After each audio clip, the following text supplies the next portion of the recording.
Gaudi and good health. To this video, tutrouble kami ng Bongo 3 Kia Hyundai. Hindi naman to CRDI. Pero mahina daw ang hatak. Then puputi yung usok. Tingnan nyo. Parang hindi daw pag merong daan na pataas, parang hindi daw nagtatrabaho ang turbo.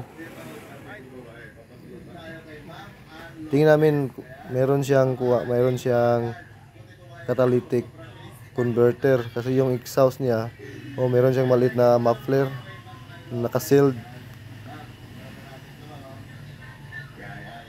Tatanggalin namin, baka mayroon siyang laman na baka pupuno na ng carbon.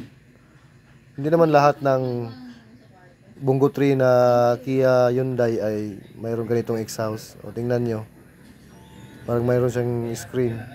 Yan ang kukunin namin para hindi na baka masyado ng carbon.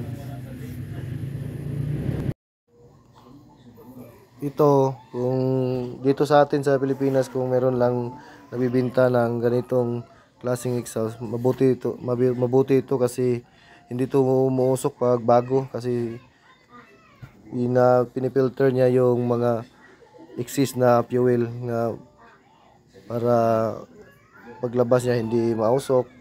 At required talaga yun sa ibang bansa tulad ng Japan. Sa atin wala rin required sa atin kasi wala naman mabiling filter katulad nito. Yung sa atin, pag matagal mo lang ang exhaust mo tulad nito at matagal mo lang ginagamit, talagang maglo-low power kasi hindi na makalabas ang usok. Kaya kung bunggo nyo ay ganito, tingnan nyo na lang at madali na magtrabahuin ito. Hindi na kailangan yan tingnan nyo ang laman. Yan yun. Parang maliit na ang screen. Puno na ng carbon. Yan. Kanyan lang ang tinatanggal namin pag ganitong klaseng tambutso. Marami naman ang babalik yung sa pag matapos makukuhan. Kasi marang open pipe na siya. At malakas rin na yung sasakyan pag wala na to. Tingnan nyo, testing na to. Wala na ang catalytic converter yan.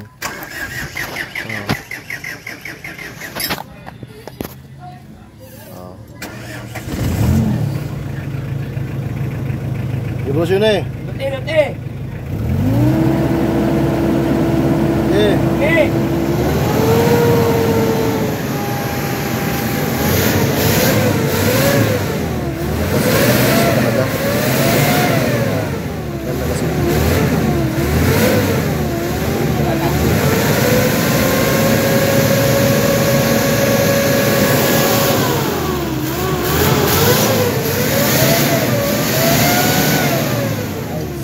Okay na salamat sa panonood at likes and subscribe sa more videos.